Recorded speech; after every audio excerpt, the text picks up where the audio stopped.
turma, tudo bom com vocês? Aqui quem está falando é a professora Heloísa Bezerra, da disciplina de Informática.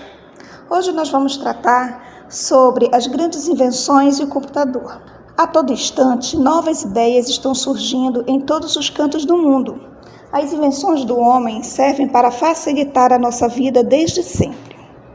Imagine como seria uma bicicleta sem as rodas, nossas roupas sem um ferro de passar, nossa comunicação sem um celular. Podemos sempre buscar conhecer como as coisas foram criadas e para que servem. Assim também é com o computador. Há muitos anos, o computador moderno foi desenvolvido para o serviço militar. Depois, seu uso foi expandido para as universidades e, bem mais tarde, para as grandes empresas, até chegar nas nossas casas. Mas, quando o assunto é computador, estamos falando de uma máquina que é constituída de duas partes distintas. São elas, o hardware e o software. Iremos conhecer a partir de agora cada uma, como se comunicam entre si e com quem está fazendo uso deles. Chamamos de hardware a parte física do computador, essa que podemos pegar, manusear, que são o teclado, o monitor, o gabinete, entre outros periféricos. Mas o que são periféricos? São os acessórios que auxiliam no funcionamento do computador, como, por exemplo, o mouse, a caixinha de som, o pendrive, uma câmera e etc. O hardware, como vocês podem ver nessas imagens, é o disquete, o mouse, o monitor, o processador, a impressora, uma câmera, o disco, o drive do disquete e tantos outros que fazem parte. O software são os sistemas operacionais como o Windows, o Linux. Temos também os navegadores, que são Chrome, Firefox, tem o Fedora. Temos também as redes sociais, como o Facebook, o Messenger.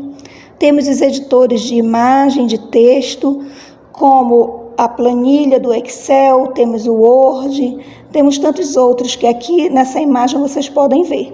Esses são os softwares, são os programas e os sistemas que fazem com que o computador trabalhe e execute suas tarefas.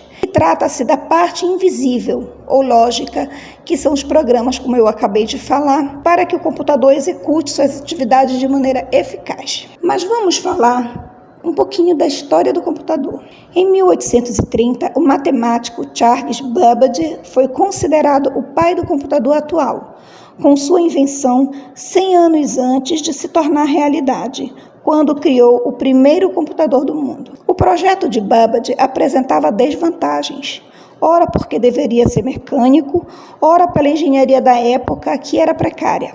Mas, apesar disso, ele conseguiu impressionar o governo inglês com a sua invenção. Entretanto, a história do computador vem de muito antes de Babbage. O primeiro modelo de computador foi o ábaco, usado desde 2000 a.C. Ele é um tipo de computador onde se pode ver claramente a soma dos fios. Em 1642, Blaise Pascal, matemático, físico e filósofo francês, inventou a calculadora mecânica, onde ele chamou de Pascalina. Nos anos seguintes, outros projetos surgiram na intenção de aperfeiçoar a máquina de calcular de Pascal, mas nada significativo. Somente por volta de 1936, as ideias de Babbage foram comprovadas com um artigo publicado pelo jovem matemático Alan Turing. Depois de muitos estudos e fracassos, Turing verificou os tipos de problemas que a máquina poderia resolver seguindo as regras lógicas e desenvolveu a mais secreta invenção da Segunda Guerra Mundial, o Colossus, primeiro computador eletromecânico do mundo, capaz de decifrar os códigos alemães de mensagem durante a guerra, os tais enigmas. Depois da Segunda Guerra Mundial, Turing colaborou com os Estados Unidos no projeto do primeiro computador, o ENIAC, Electrical Numerical Integrator and Calculator, desenvolvido na Universidade da Pensilvânia desde 1943. Apesar de ainda imperfeito, essa máquina foi alojada em uma sala de 9 metros por 30 metros. A partir de então, a história da tecnologia começou a ganhar forma em grande escala.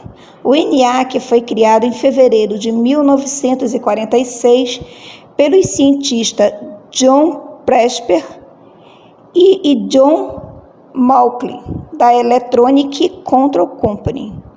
Ele pesava 30 toneladas, 5,5 metros de altura, 25 metros de comprimento, 70 mil resistores e 17.468 válvulas. Vamos conversar agora um pouco sobre a história da informática.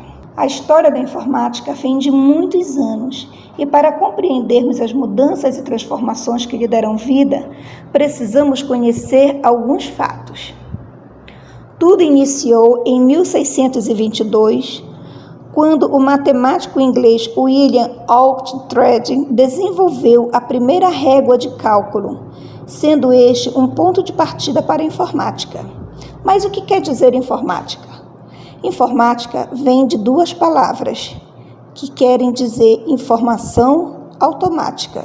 Juntando essas duas palavras, criou-se esse novo termo, informática. Num processo demorado, foi conquistado em pequenas descobertas. Em 1642, Blaise Pascal, através de seus algoritmos, cria a primeira calculadora do mundo. Quando o matemático inglês George Boole cria o primeiro sistema binário 0-1 em 1847, iniciam-se muitas pesquisas sobre o assunto, possibilitando assim a criação de processadores para o trabalho de interpretação da sequência 0 e 1 e transformando-a em informação. O norte-americano Herman Hollerith, fundador da Tabulate Machine Company, precursora da IBM, foi o criador de um processador de dados eletromecânico conhecido como cartão perfurado. A disputa entre os Estados Unidos e a União Soviética acabou por favorecer a tecnologia de modo impressionante e principalmente o ramo da informática.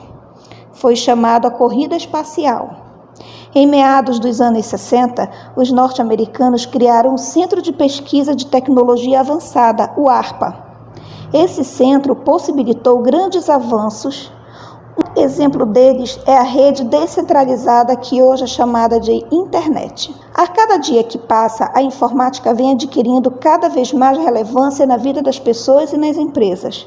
Sua utilização já é vista como um instrumento de aprendizagem e sua ação no meio social vem aumentando de forma rápida entre as pessoas. Ainda há muito a ser falado sobre informática. É um assunto que não para de evoluir dia após dia.